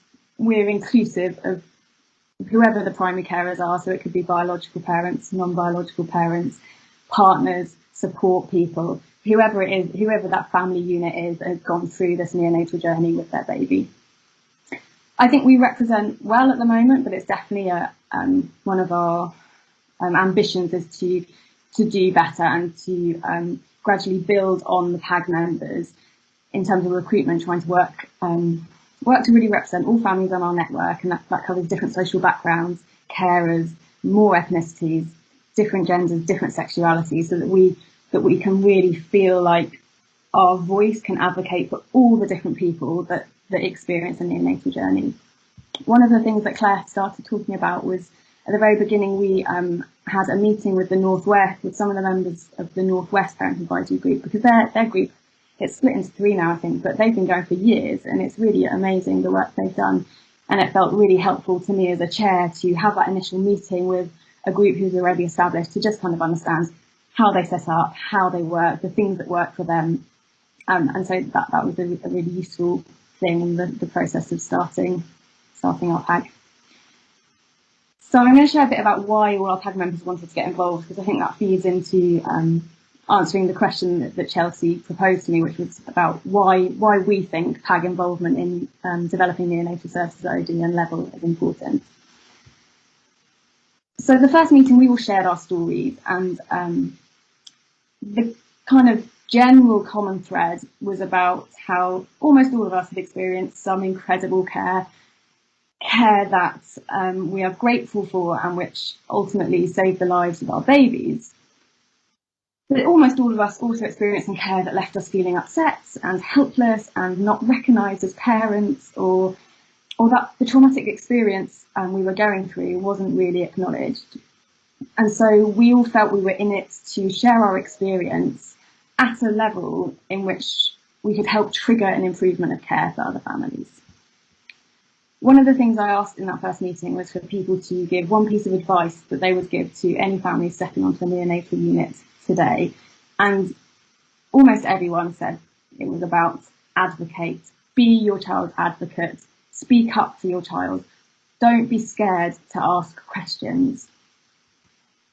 I also asked them to say one thing that they would like to change and they would like PAG to work on helping to change. One was about improving psychological support. We're all very aware, I think, in neonatal care that this is a real lottery, that some units have psychological care, but lots don't. And lots of the PAG members had found psychological care, but not during their time further down the line where they'd had to seek it out. And actually, you need it right there with you on this really difficult journey, roller coaster journey. The other thing that we wanted to change was communication between units and the families. We shared experiences where, good communication with families transforms a neonatal experience, whilst the bad communication, lack of consideration of care, can have a really negative and long-term impact on families. So this kind of highlighted the power of language, and that small changes in approach from healthcare professionals can have a huge impact on family experience, finding empathy and understanding and being attuned to different families' needs. And so those sort of things were the key drivers that kind of got PAG kind of moving forward and starting to work on projects. So, Chelsea, Hi Claire, if we let Emily just continue a little bit longer and then we'll come back to you at the end, is that all right? Lovely to have you back there. No, not at all. We'll speak to you in a second, thank you. Sorry, do.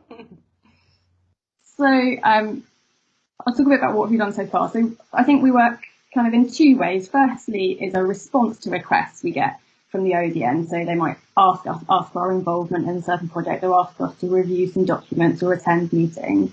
And then the other side is PAG initiated projects where we talk about things that we think are important and we would like to develop. One of those things, obviously we only established in September 2020, so it was mid-pandemic.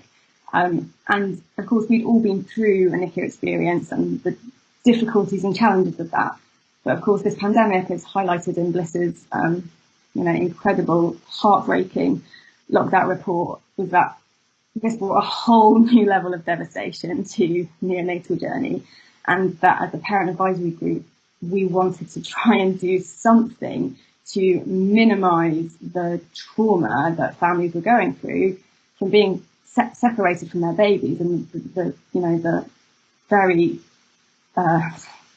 frightening restrictions that were being placed on their access to their own babies.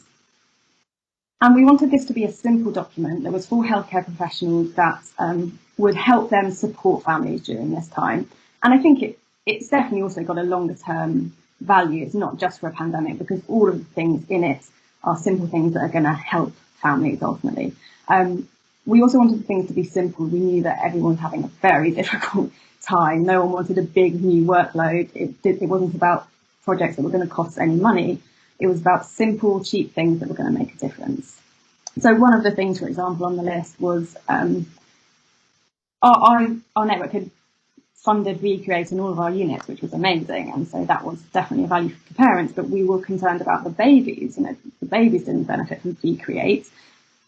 What about those babies who are there by themselves, not having their family with them in the way they normally would? And one of our units was using these little recording boxes. I'm sure lots of you have seen them. But you can just record a story or sing a song, and that could be from perhaps one of the parents who isn't able to attend the unit, or it could be from a sibling who's still 3 months down the line, hasn't met their new baby, and that letting that baby hear those voices of their family was something really important. So they were only 15 quid, lots of units fundraise for them just through their Amazon wish list, or parents would have bought them themselves if they had the funds to do so. So it was things like that. It was sharing best practice across our network. We knew lots of units were doing lots of the stuff, and some not so much. So it was sharing that best practice and saying, these are things that are really going to help families during this time. We also, through that document, wanted to share that some units had implemented new, really exciting things. One of our units had trialled and implemented parent-led ward round during the pandemic. And I think as parents, we wanted to say, please don't stop. Please see that things are still possible in the midst of the pandemic. Don't let that family integrated care momentum that's been building the past few years just stop. Please keep working to keep it going, because it's important and it helps families and babies. Another few things we've been involved in is a parent stories booklet that's now on neonatal units across the network. And it's where some of PAG members, a couple of other parents, have shared their story. And it's a means of hopefully reassuring families and making them feel less alone by reading other people's stories. We've also fed back on lots of ODN guidelines and contributed to parent leaflets. And I think that's about, in terms of the guidelines, making sure that parents are considered at all levels of the care. And in terms of parent leaflets, they're often written by clinicians, and it's just about making sure that the language used is simple for parents. When you read this stuff, you're already overwhelmed with what is going on in this new neonatal world that you found yourself in. And so it's really important that the information is simple and clear, and the benefits of the information is very obvious at the beginning, so you read on. It's about making sure it's appropriate for all those different family demographics that you will find in the neonatal unit. We've also, a few of us have spoken at some of our ODN study days, and we have so many other things in the pipeline that we want to do. And our care coordinators have recently come on board. We're still waiting for one more. But once that happens, I think we're going to really work with them to push forward lots of our exciting ideas. One thing that I am going to pick up on, actually, because it came at the beginning, was this question about baby charter. And I've actually been in conversation with a neonatal unit just this week about them asking if one of the PAG members would support them with getting feedback from parents, particularly because of the question that was raised, which was about how do you make sure parents don't just say lovely things, because actually you need to know how the things that didn't work so well. And so we've been invited to go and sit and be a bit more of an independent person. We're not the people that cared for their child. So hopefully parents feel a bit more open to share the things that maybe didn't work so well and that they would like to see an improvement in. So that's a way that one of the units on our network has reached out to ask for PAG support. We are trying to get our social media up and running. There's been various governance issues which has prevented that from happening, but again, the care coordinators are going to support that happening, so that will, I think, help us really connect to families who are in the units right now in a much more instant and current way. The other thing is that we want to meet in person. Because of this pandemic, PAG hasn't met in person, and it's the kind of thing where you're sharing these difficult stories and kind of you feel that you've got so much in common that you kind of want to see people in human form. So I am hoping that we'll get to meet each other in real life in the summer, and I hope that will kind of help the group bond a bit more, because it's hard just having our Zoom meetings. You know, they work and they definitely have a function, but I've also found it quite difficult as a chair not knowing the group as real people rather than just faces on the screen. So coming back to the question of why is it important that PAG is involved in developing neonatal services at ODN level, I think I can cover it in three sort of points which all overlap. First of all, it's about being an advocate for families and also being a critical friend to neonatal units. It's often so hard to speak up when you're in a neonatal unit. Firstly, because families are finding themselves in a scary new world. We often don't have the words, we haven't processed properly what's going on, and we're just in survival mode of literally going day to day. Secondly, and like I've just said, it's really common that parents don't want to question those looking after their baby. They don't want to complain. It's a very vulnerable position to be in when you're concerned about something, but you're also leaving your baby with this stranger, highly trained stranger, but you're leaving with a stranger overnight. You don't want to upset that person. You don't want to put any barriers in place to your child receiving excellent care. I know that's not how it should happen, but I definitely think that's a concern that families have, and so why maybe they're not so forthcoming with sharing issues during their journey. So I think PAG's role can do that. We've been there, we understand what it's like to go through a neonatal journey, but we can also step back and have that kind of critical conversation with ODN at that ODN level, where we can advocate for all those things. Also, families in units are transient. Although some stay for quite a long time, there's always people coming and going. And I think with PAG, it means that the family voice is there long term, it's constant, it's consistent. And by being there to be that present voice, we can ensure the family voice is heard at all stages of care, and that we can really embed family voice into the neonatal work, whether that's, through being involved in staff training or through leaflets or guidelines or contributing to meetings, but it's all encompassing of all the neonatal care. And really, the big thing is about carrying and reiterating the message that parents are not visitors, and anyone that knows me from any of the clinical oversight group meetings I attend, I say it all the time, but it's really important. We are primary carers and we have to be involved in decision making and delivery of care. And I think being at ODN level and saying that all the time, I really hope that it will keep trickling down. I know so many clinicians are on board with it. I do. But we're not there yet. We're not there yet. And we know there's lots of barriers as well. But I think by saying it a lot, hopefully it will change and we will get there. Parent-baby separation is not okay. The difference between PICU and NICU is problematic, and we need a cultural shift so that parent-baby separation in neonatal care can't happen in the way it currently does. We need to be seen as one entity, and I think parent voice can drive this. The second thing is about consistency of care across network, and it's not saying that all units have to do everything exactly the same, but it's ensuring the approach and involvement of families is consistent and of high quality. PAG can share feedback at network level, and again, hopefully we then have ODN support can develop things and improve things all over our network. And by sharing these things at that level, we're talking to healthcare professionals who have the power to really implement changes in their units. Finally, and this is the biggie, and it's been spoken about lots already today, so it does tie in really nicely, is it's co-production. I think family integrated care models are only possible if you involve families. It sounds silly, but it's true. And we're not talking about just families helping, in the unit. We're talking about at the design and planning stage. The parent voice is essential to embedding family integrated care culture. Parents and carers are specialists of their babies. just in the way that healthcare professionals are specialists in neonatology. And we need to use that wealth of experience of ex-families and existing families in developing services. So, a NICU journey is very much a case of, if you haven't experienced it firsthand, it's quite difficult to truly understand what it feels like. And that's why as parents often we really bond with those other families that are going through it, because that shared experience really brings us together and is a really good support network.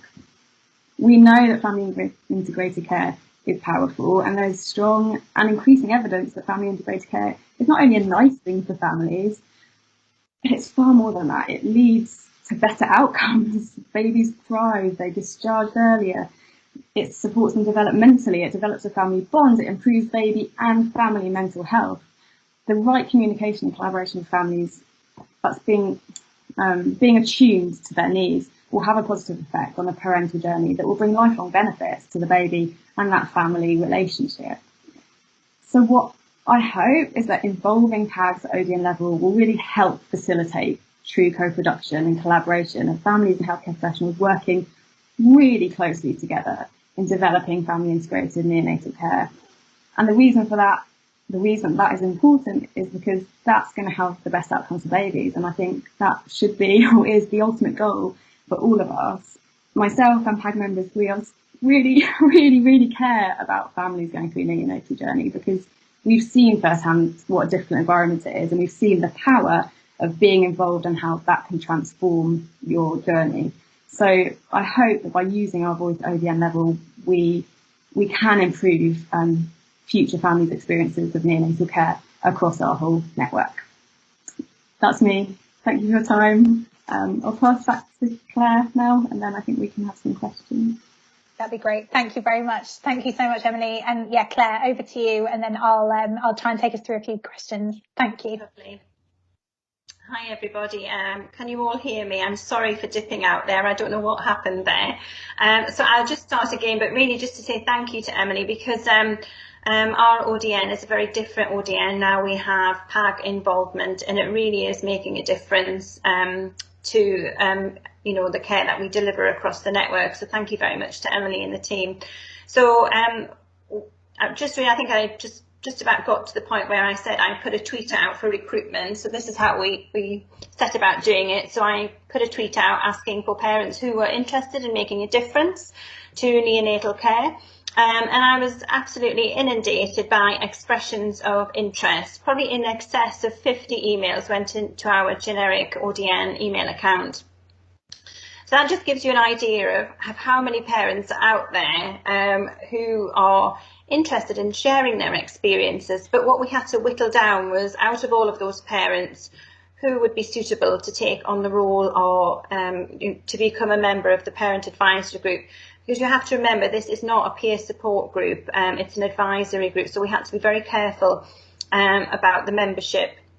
So once we received all these expressions of interest, I personally emailed each and every one of them with a role description and a short form to complete, just giving me a little bit of detail about their baby and a little bit about their neonatal experience. We specifically asked that only parents who were a year down their neonatal journey, so they'd been discharged from the neonatal unit for over a year, but not more than 5 years. And we just felt that some parents who have just recently been discharged from a neonatal unit, their experiences might just be a little bit too fresh, or their emotions still a bit raw. And parents longer than who've been discharged longer than 5 years, they might just be a little bit out of touch with the current situation. However, this is very generalised, and if we did have any applicants who that fall outside of those parameters, then of course we would consider them. But we just set that out as a rough guideline. So then I just had to wait to see who returned the documents, and very few returned them. I think a lot of people thought it was more of a peer support group. So once I'd returned the information, which included their personal email contact, I then emailed them and asked them if they would like to have a very informal interview with me, where I I just had a very generalised conversation with them. But I asked them why they wanted to be a member of the Parent Advisory Group. I asked them what skills and qualities they had as a parent. And of course, I let them talk about their child and their experiences within the neonatal unit. And I think it's at this point that it became clear to me that some parents weren't suitable for this role. They just wanted, I think, to speak to another health professional about their neonatal journey and offload some of their anxieties and some of their experiences that they had. So there were a few parents that, weren't quite suitable at that point, but I'm sure in months, maybe years to come, they'll be very suitable. I also asked parents what they thought went well during their neonatal journey, what didn't go quite so well. And the thing that came up with every single one of them, the things that didn't go quite so well, was communication. I also asked them the question if they were in one of our clinical oversight group meetings and we were talking about a particular treatment that actually would have made a difference to their child but wasn't available then, how would that make them feel? And I also asked them how they would feel if they were trying to get their point across to a room of, senior clinicians, very senior nurses. How would they get their point across? How would they make themselves heard? And the final question I asked them was if they were currently in any complaints procedure with the trust where their baby had been born. So once I'd had this informal interview with them, I offered them a place on the proviso that we got 2 references and that those references were sound. So again, the references were from their friends or from their work colleagues. Once I'd received the references, I then sent out a letter welcoming them to join the Parent Advisory Group. So it was really quite a formal process, and I think it like I said, we started off with about 50 applicants and we ended up with 7 that we actually welcomed to the group. So there's really quite a big difference there. One thing I've done very recently is I think it's really important that we recognise the amount of time that the chair and the vice chair put into the Parent Advisory Group. And it really is quite considerable. And it concerned me slightly that our colleagues from the Maternity Voices Partnership received some sort of remuneration, whereas there was nothing for our parents. And I felt it was really important. It's not so much the fact that we're giving them some money, it's the fact that we're recognising them for their skills and for their contribution, and certainly for their time. Certainly Emily and Kelly, chair and vice chair, were involved in interviewing our care coordinators, and that took a considerable amount of time. So using an MVP sort of contract as a template, we've drafted up a contract with Kelly and Emily, and we are paying them in line with patient and parent voices. It's an NHS England document. So if Emily does more than 4 hours of work for us, she gets £150. If she does less than 4 hours of work for us, she gets £75. And on top of that, we also pay her travel expenses, so they don't come out of that budget. Getting the funding to pay Emily and Kelly, well, there is no money anywhere. I did approach the Neonatal Implementation Board, and I also approached our local LMNS colleagues, and they weren't forthcoming with anything. But when we recruited our care coordinators, one of our care coordinators has been appointed to work 30 hours as opposed to 37 and a half.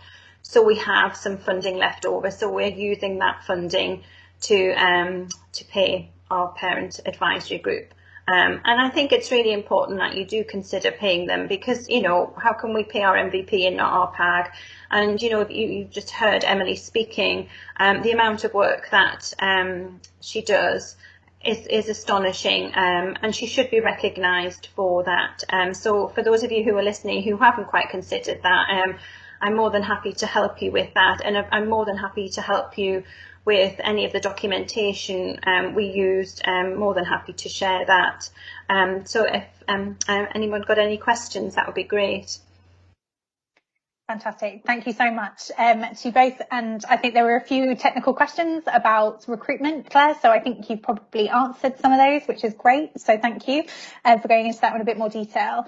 I think one of the quite interesting questions that has been raised, particularly for Emily, I think is about, let me just scroll through to find it. I think particularly in terms of working directly with healthcare professionals, whether you have the feeling of feeling unheard by them in terms of any of the meetings that you've attended so far.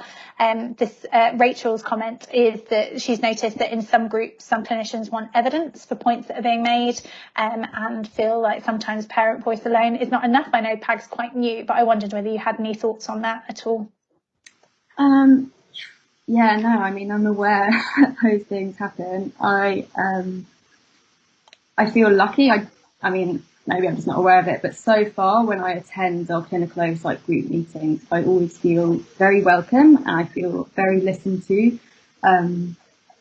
I don't think I've had to really defend, and I guess in terms of evidence, I mean, that's a weird thing, you know, is an anecdotal story, like, is that's being questioned? I don't know, you know, we're not here to kind of do research, we're here to say, here's the voices we have, here's the information we're receiving.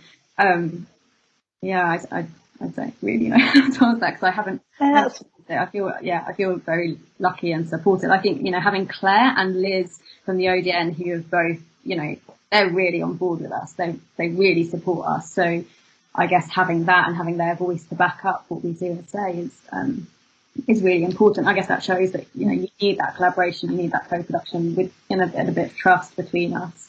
And I think I would just like to say that actually all of our clinicians are really pleased to have PAG on board, and in a way I feel a little bit protective of them, of their workload, because everybody's now emailing me, can we speak to PAG, get involved in this. So I'm conscious that we don't want to overwhelm them, but certainly when I've been speaking to clinicians across the region, I've only had positive responses really. So far nobody's challenged PAG. I'm not saying it won't happen, but to date nobody's challenged any of their comments. Occasionally there's been a thing, you know, I'm really aware as well, because I sit in those meetings, I'm really aware of how it must seem for the healthcare professionals and the amazing work they're doing. So sometimes I'm aware that, not that I'm being devil's advocate, but sometimes I have to really focus on that fact that I'm sharing this parent, you know. So if I'm talking about restrictions in COVID, I'm saying I find them very difficult. They're very difficult for families. And of course, on the other side, they're saying, well, yeah, but these are the rules and we have to make sure that we don't spread the virus.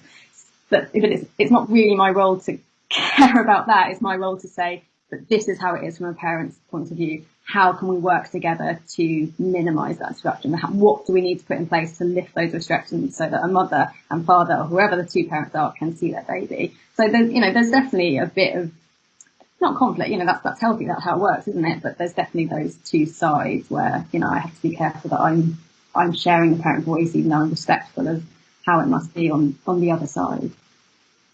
Yeah, absolutely. Thank you so much. That's really helpful. I think that everyone seems to really have enjoyed both the talks, so thank you so much. And it sounds like there'll be some people contacting you quite quickly to ask for some more information about setting up their own, or kind of how to encourage people. I don't know whether you have any last kind of comments about, Claire, you said you had kind of an influx of people interested, which is great, and then obviously whittled that down during the recruitment process. So some people are struggling a little bit with recruitment itself. I don't know whether you have any advice for them on that.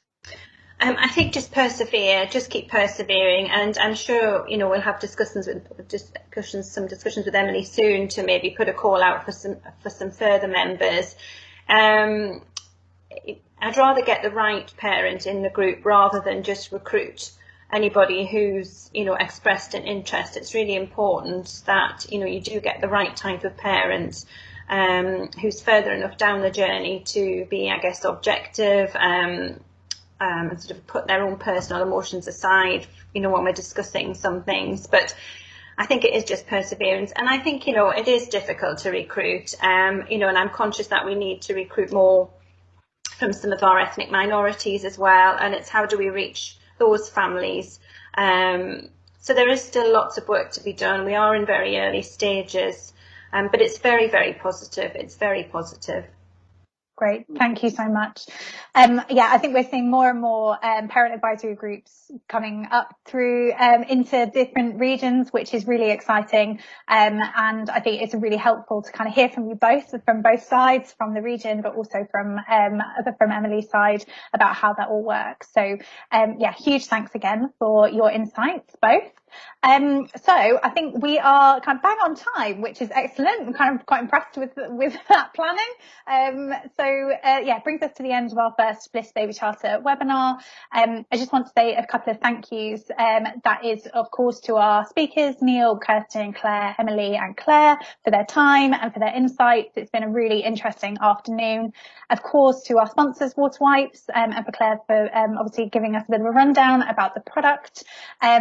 To my team and the general team at Bliss for helping us put all of this together, and kind of most importantly to everybody who has attended. I really hope it was an insightful day. I have mentioned that I will be providing some kind of feedback forms for you to complete.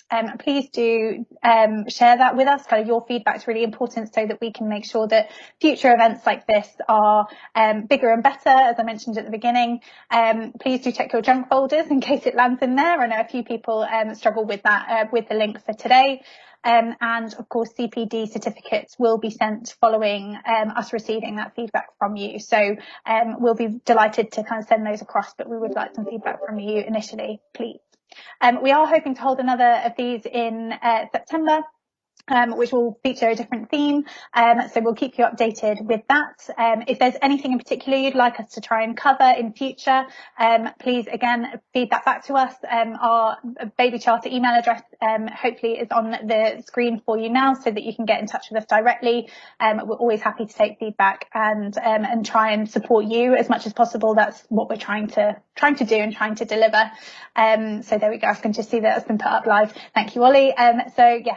Huge thank you to everybody involved in today, and I look forward to hearing from you and your thoughts and insights for how we can kind of improve and develop these webinars as we go forward. So I think all that's left to say is have a lovely afternoon, and yeah, we look forward to hearing from you. Take care, everyone.